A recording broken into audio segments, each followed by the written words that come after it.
కాకినాడ జగ్గంపేటలో ఉద్రిక్తత నెలకొంది. మాజీ మంత్రి ముద్రగడ పద్మనాభం ఇంటిపైన దాడి చేశారు.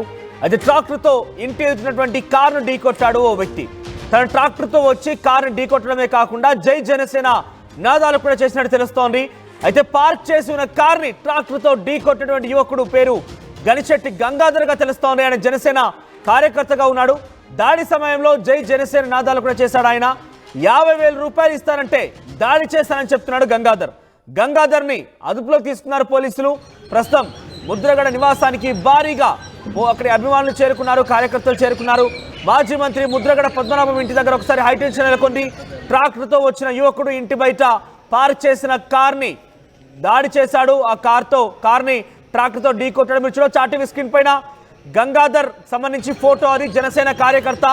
కారుతో ట్రాక్టర్తో కారుని ఢీకొట్టే సమయంలో జై జనసేన నినాదాలు కూడా చేశాడు.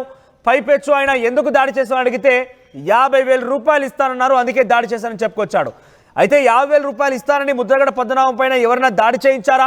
జనసేన నాయకుల పన్నాగమేనా ఇది, లేదంటే ఆయన డైరెక్షన్ ఇచ్చింది ఎవరు దీనికి కుట్ర పన్నారనే విషయంలో ప్రస్తుతం పోలీసులు విచారిస్తున్నారు.